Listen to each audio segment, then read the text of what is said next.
गांव का नाम है बांसताड़ी। बिहार का एक छोटा सा गांव जहां ज्यादातर लोग खेती करते हैं और बहुत कम लोग नौकरी करते हैं।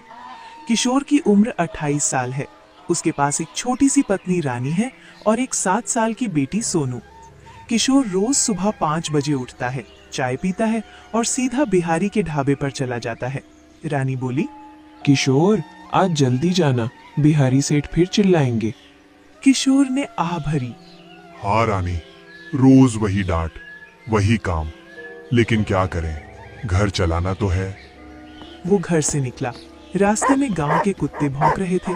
सड़क पर बैलगाड़ी जा रही थी। किशोर तेज कदमों से ढाबे की तरफ बढ़ा।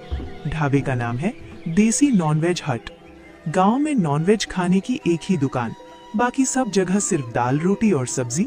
बिहारी सेठ पहले से खड़े थे, मोटे बड़े मूंछ वाले, हमेशा पैसे गिनते रहते। अरे ओ किशोर के बच्चे, तू आया कि सूरज निकल आया? मैंने कितनी बार कहा, मेरे आने से पहले दुकान खुल जानी चाहिए। किशोर ने सिर झुकाया। सॉरी सेठ, कल रात 11 बजे तक बर्तन धो रहा था। बिहारी ने गुस्से से कहा। सॉरी से पेट भरता है क्या? जल्दी अंदर जा, चिकन काट, प्याज काट, बर्तन धो, और सुन, आज से बिरयानी 120 रुपए की हो गई है। किशोर चौंक गया। सेठ, कल तक तो 100 थी। कल थी, आज नहीं। चिकन महंगा हो गया है भाई, मुझे भी तो कुछ कमाना है ना। तभी रामलाल आया। खेत में काम करने वाला मजबूत आदमी, धोती कुर्ता, सिर पर गमछा। बिहारी भाई, एक प्लेट बिरयानी लगा दो, खेत में जाना है। तुम्हारे हाथ की बिरयानी खाकर मजा आता है। बिहारी बोले। हाँ हाँ लगा देता हूँ, लेकिन अब 120 की मिलेगी। रामलाल की आंखें बड़ी हो गईं। अरे बिहारी, तू तो हर हफ्ते दाम बढ़ा देता है। पिछले हफ्ते 70 से 100 किया, अब 100 से 120। गरीबों पर थोड़ा रहम कर ले भाई। बिहारी ने कंधे उचकाए। क्या करूं रामलाल भाई, चिकन वाला रोज दाम बढ़ाता है और यहाँ नॉनवेज की दूसरी दुकान है ही नहीं। लोग आएंगे ही मेरे पास।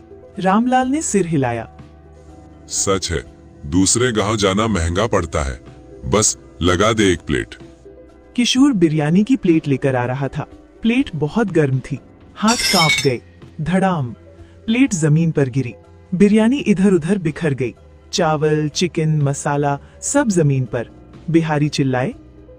अरे ओ मूर्ख, किशोर के बच्चे, ये प्लेट के पैसे तेरे बाप देगा क्या?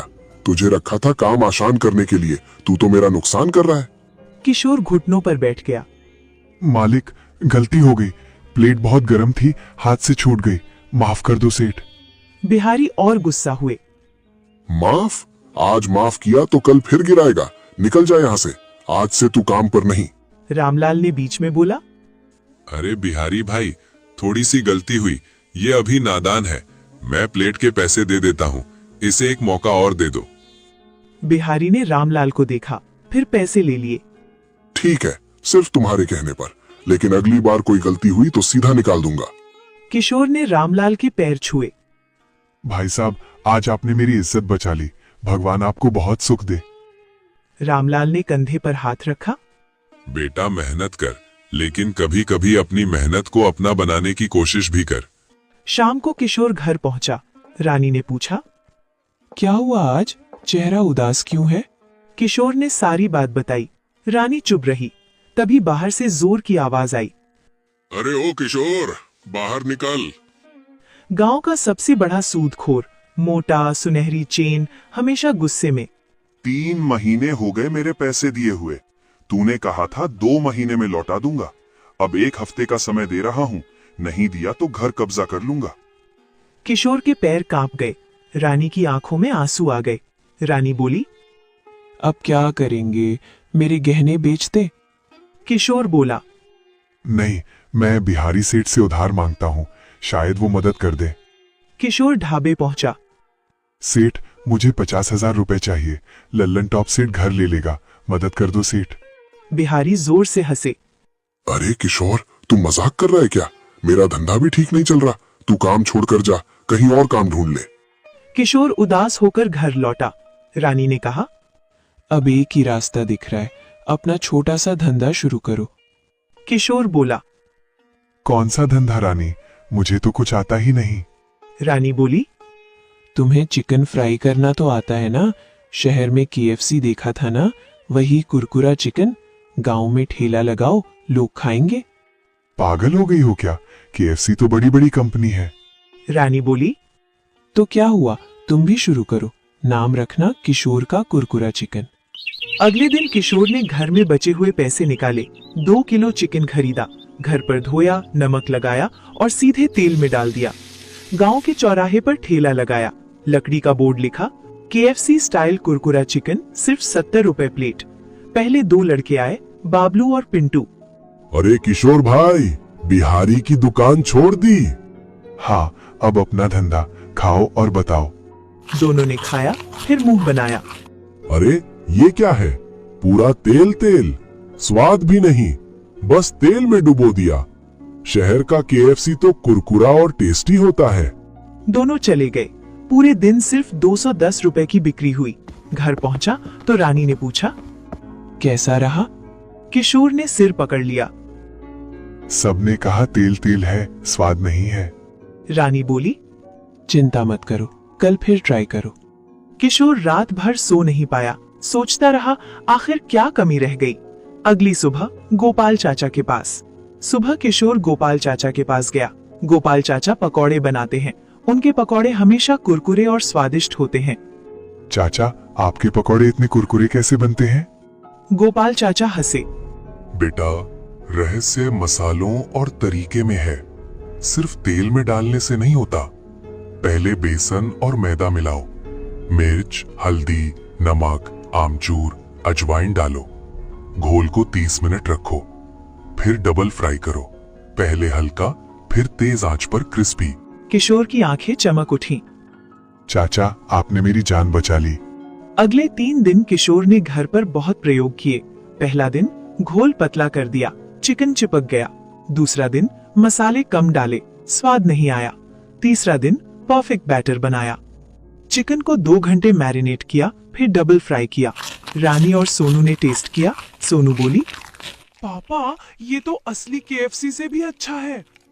चौथे दिन नया बोर्ड लगाया, किशोर का ओरिजिनल कुरकुरा KFC, अब असली स्वाद। पहले बाबलू और पिंटू आए। किशोर बोला, कल वाली गलती नहीं हुई, मुफ्त में खाओ, पसंद आए तो पैसे देना और गांव में बताना भी। दोनों ने काटा, क्रंच क्रंच। बाबलू बोला, वाह किशोर भाई, ये तो कमाल है, कुरकुरा, मसालेदार, अंदर से जूसी। पिंटू बोला, वाह किशोर भैया, मजा आ गया। मैं ये KFC की दुकान सबको बताता हूँ। शाम तक लाइन लग गई। लोग बोलने लगे, बिहारी की बिरयानी से बेहतर है, कितना कुरकुरा है। पहला दिन 1800 रुपए, दूसरा दिन 3200 रुपए, तीसरा दिन 5200 रुपए। बिहारी को पता चला, खून खौल गया। ये किशोर मेरा नुकसान कर रहा है, मैं भी चिकन फ्राई शुरू करता हूँ। बिहारी ने भी ठेला लगाया, लेकिन उनका चिकन वैसा कुरकुरा नहीं हुआ। लोग बोले, अरे बिहारी भाई, ये क्या है? इसमें तो सिर्फ तेल ही तेल है। लो, आप अपना चिकन रखो, हम तो किशोर भैया के KFC वाला चिकन ही लेंगे। बिहारी ने बदनामी शुरू की। किशोर के चिकन में खराब तेल है, पेट खराब हो जाएगा। लेकिन लोग अब किशोर की चिकन के दीवाने हो चुके थे। गांव में सालाना मेला लगा। किशोर ने बड़ा स्टॉल लिया। एक दिन में 300 प्लेट बिकी। ललन टॉप सेठ भी आए, चिकन खाया, हैरान रह गए। किशोर, तूने तो गजब कर दिया, मेरे सारे पैसे लौटा दिए, अब तू खुद मालिक बन गया। किशोर बोला, सेठ, आपका कर्ज चुक गया, अब मेरा अपना घर है, अपना धंधा है। रात को पूरा परिवार बैठा। रानी बोली, देखा, भगवान ने रास्ता दिखा दिया। किशोर ने बच्चों से कहा, बेटा, कभी किसी के नौकर मत बनना, अपनी मेहनत से कुछ बनाओ, गलती करो, सीखो, फिर से उठो। सोनू ने पूछा, पापा, अब लोग आपको क्या बुलाते हैं? किशोर हंसा। अब गांव वाले मुझे किशोर KFC बुलाते हैं। दोस्तों, ये कहानी सिर्फ चिकन की नहीं, ये हिम्मत की है, सीखने की है और कभी हार न मानने की है। दोस्तों, वीडियो अच्छी लगी हो तो लाइक का बटन दबा दो यार, और चैनल को सब्सक्राइब कर लो ताकि ऐसी मजेदार कहानियां आगे भी मिलती रहें। बहुत समय पहले की बात है, जब चंदनपुर गांव अभी भी उस पुरानी सादगी और आपसी मोहब्बत में डूबा हुआ था। गांव के ठीक बीच में एक छोटा सा कच्चा पक्का घर था, जहां बाबा रामदास और दादी सावित्री रहते थे। दोनों की उम्र 60 के पार हो चुकी थी, लेकिन उनके चेहरों पर अभी भी वही निश्चल मुस्कान थी जो युवावस्था में होती थी। उनकी कोई संतान नहीं थी, न कोई बेटा बेटी, न पोता पोती, बस एक दूसरे का साथ था और उस साथ में ही उनकी पूरी दुनिया समाई हुई थी। गांव वाले उन्हें बेहद प्यार करते थे। बाबा रामदास को लोग बाबा कहकर बुलाते और दादी सावित्री को दादी जी या बस दादी। दोनों का जीवन बहुत सादा था। सुबह सुबह उठकर घर का छोटा सा आंगन साफ करना, चूल्हे पर चाय बनाना और फिर दिन भर छोटे मोटे काम। लेकिन रविवार का दिन उनके लिए खास होता था। हर रविवार वे थोड़े बहुत पैसे जोड़कर बाजार से मटन लाते और दादी जी के जादुई हाथों से वो मटन ऐसा बनता कि गांव भर में उसकी खुशबू फैल जाती। उस मटन का स्वाद ऐसा था कि एक बार खाने वाला जिंदगी भर नहीं भूल पाता। मसालों का तड़का, धीमी आंच पर पकता मटन, प्याज टमाटर लहसुन का मेल और दादी जी का वो खास स्पर्श, सब मिलकर एक जादू रच देते। गांव के बाकी ढाबे सिर्फ नाम के खुले रहते। लोग कहते वहां का खाना तो बस खाने लायक है, मजा कहाँ। लेकिन बाबा दादी के घर के सामने रविवार को सुबह सुबह ही भीड़ लग जाती। बच्चे जवान बूढ़े सब आ जाते, कोई थाली लेकर, कोई बाल्टी लेकर, कोई बस मुंह में पानी लिए खड़ा हो जाता। एक ऐसे ही रविवार की सुबह की बात है। सूरज अभी अभी निकला था और ठंडी हवा में पत्ते सरसराते थे। राहुल, गांव का एक मेहनती जवान लड़का जो खेतों में काम करता था, बाबा के घर पहुंचा। उसने आवाज लगाई, अरे बाबा, आज रविवार है, जल्दी उठो, मटन लाने चलो, वरना भीड़ लग जाएगी और दादी बना नहीं पाएंगी। आज तो मेरा भी दिल कर रहा है आपके हाथ के मटन का। देर मत करो, नहीं तो सब इंतजार में तड़प जाएंगे। बाबा रामदास बाहर आंगन में बैठे चाय पी रहे थे। उन्होंने मुस्कुराकर कहा, अरे बेटा राहुल, मैं तो जा ही रहा था। बस एक बात है, पैसे थोड़े कम पड़ रहे हैं। सोच रहा हूँ आज 50 किलो मटन लाऊं। पिछले रविवार तो कई लोग खाली हाथ लौट गए थे। मुझे बहुत बुरा लगता है जब कोई भूखा रह जाए। अगर तू थोड़े पैसे दे दे तो मैं ज्यादा ला लूं। राहुल ने जेब से कुछ नोट निकाले और बाबा के हाथ में रख दिए। बाबा, आप चिंता मत करो, आज जितना चाहिए उतना ले आओ। हम सब आपके मटन के दीवाने हैं। बाबा खुश होकर बाजार की ओर चल पड़े। बाजार पहुंचते ही अब्दुल, मटन वाला, जो बाबा का पुराना दोस्त था, बोला, अरे बाबा रामदास, आज जल्दी आ गए। मुझे पता था आप जरूर आओगे, इसीलिए मैंने 50 किलो अच्छा ताजा मटन अलग रख लिया है। बोलो, और चाहिए क्या? बाबा हंसे। नहीं बेटा अब्दुल, बस यही काफी है। तुम अपने अब्बा की तरह मेरे मटन की जरूरत का अंदाजा लगा लेते हो। अब्दुल ने मटन पैक किया, पैसे लिए और बाबा को विदा किया। रास्ते भर बाबा का मन खुश था। घर पहुंचते ही दादी सावित्री ने पूछा, कितना लाए हो आज? 50 किलो, आज भीड़ लगेगी। फिर दोनों ने मिलकर काम शुरू किया। दादी ने बड़े बड़े देग में तेल डाला, जीरा, तेज पत्ता, लौंग, इलायची डाली, प्याज सुनहरा होने तक भूनते रहे।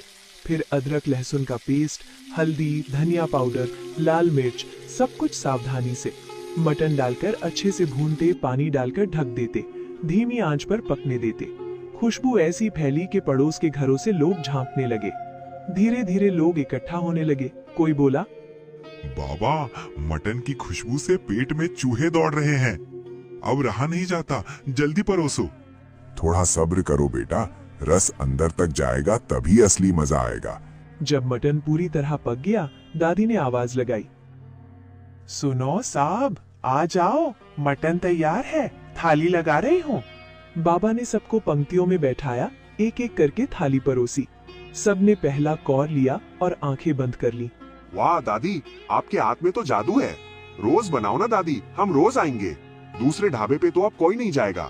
दादी मुस्कुराई, बेटा जितना बनता है उतना बनाऊंगी, बजट जो बनेगा। सबने खाया, पैसे दिए और खुशी खुशी चले गए।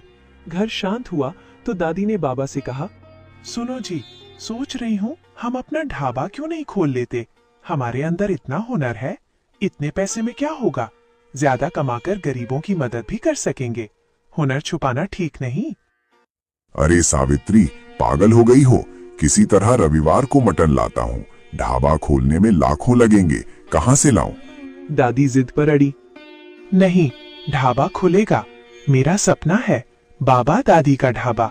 हम दोनों मिलकर मटन चिकन बनाएंगे, रोज बनाएंगे, तुम पूरा करोगे। बाबा ने बहुत समझाया लेकिन दादी नहीं मानी। आखिरकार बोले, ठीक है, कल लाला जी से मिलता हूँ, कुछ उधार मांग लूंगा, लेकिन अगर नहीं हुआ तो मत रोना। रात को दोनों सो गए। सपनों में दादी को ढाबा दिख रहा था, जहां लोग लाइन लगाकर खड़े हैं और खुशियां बिखर रही हैं। अगली सुबह विकास आया। वो गांव का पढ़ा लिखा लड़का था जो शहर में नौकरी करता था। बोला, बाबा, मेरे यहाँ रिश्ता देखने वाले मेहमान आ रहे हैं। बहन की शादी का रिश्ता है। अगर आपका मटन खाएंगे तो रिश्ता पक्का हो जाएगा। बाबा बोले, बिल्कुल बेटा, मटन ले आ, मैं पूरा जोर लगाऊंगा। विकास अब्दुल से 2 किलो मटन लाया। बाबा दादी ने इतने प्यार से बनाया जैसे अपनी बेटी की शादी का खाना हो। मेहमान आए, खाया और खुश होकर बोले, ये मटन किसने बनाया? हमें उससे मिलाओ। मेरा बचपन से सपना था एक अच्छा ढाबा खोलने का, लेकिन ऐसा कारीगर नहीं मिला। विकास उन्हें बाबा के पास ले गया। मेहमान ने कहा, बाबा, आप हमारे साथ चलो, हम ढाबा खोलेंगे, पूरा पैसा हम लगाएंगे, आपको अच्छी सैलरी मिलेगी, बस आप मटन चिकन बनाते रहो। बाबा सोच में पड़ गए। उन्होंने कहा, ठीक है, लेकिन ढाबे का नाम बाबा दादी का ढाबा होना चाहिए। मेहमान राजी हो गए। कोई बात नहीं, नाम से क्या मतलब, हमें स्वाद चाहिए। 1 हफ्ते बाद ढाबा तैयार हो गया। रविवार को गांव वाले बाबा के घर इकट्ठा हुए, लेकिन बाबा कुछ नहीं कर रहे थे। दादी बोली, क्या हुआ, मटन क्यों नहीं? बाबा बोले, अब इंतजार करो, मटन अब ढाबे पर बनेगा। दादी खुश होकर सबको बताने गई। लोग तालियां बजाने लगे। फिर रमेश भैया आए, जिन्होंने ढाबा लगवाया था, और बाबा दादी को ले गए। ढाबे पर पहला दिन था। बाबा दादी ने मटन चिकन बनाना शुरू किया। खुशबू फैली, गांव वाले पहुंचे, सब बिक गया। रमेश भैया खुश हुए, अच्छे पैसे दिए। ऐसे ही दिन बीतते गए।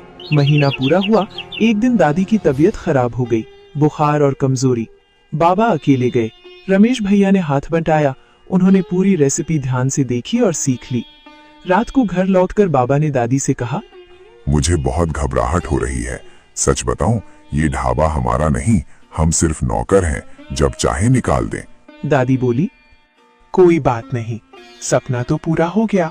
अगर जिंदा रही तो घर पर ही ढाबा चला लेंगे। अगली सुबह बाबा ढाबे पहुंचे। रमेश भैया बोले, बाबा माफ करना, अब आपको निकाल रहा हूँ। मैंने सब सीख लिया, अब खुद बनाऊंगा, फिजूल पैसे क्यों दूं? बाबा चुपचाप घर लौट आए। दादी को बताया। दोनों उदास हो गए। आंखों में आंसू थे, लेकिन चुप रहे। लेकिन गांव वालों को फर्क समझ आ गया। रमेश भैया का मटन वैसा नहीं था, स्वाद में वो जादू नहीं था। लोग मुंह बनाकर लौटने लगे। दूसरे दिन ढाबा खाली रहा। रविवार को सब बाबा के घर पहुंचे। बाबा, अब हम वहाँ नहीं खाएंगे, आप एक दिन भी बनाओ, हम वहीं खाएंगे। बाबा बोले, बेटा चिंता मत करो, आज से रोज बनेगा। जब तक जिंदा हूँ बाबा दादी का मटन चिकन मिलेगा, घर पर ही ढाबा चलेगा। धीरे धीरे बाबा ने घर के आंगन में छोटा सा सेटअप किया। टेबल कुर्सियां लगाईं। दादी ठीक हो गईं। दोनों मिलकर रोज बनाते। गांव वाले रोज आने लगे। ढाबा फिर से चल पड़ा। रमेश भैया का ढाबा बंद हो गया। उन्हें बहुत पछतावा हुआ। वे सोचते, लालच ने सब बर्बाद कर दिया। और इस तरह बाबा दादी का नाम गांव में अमर हो गया। लोग कहते, जितना मिलता है उतना ही काफी है। संतोष और मेहनत से जो मिलता है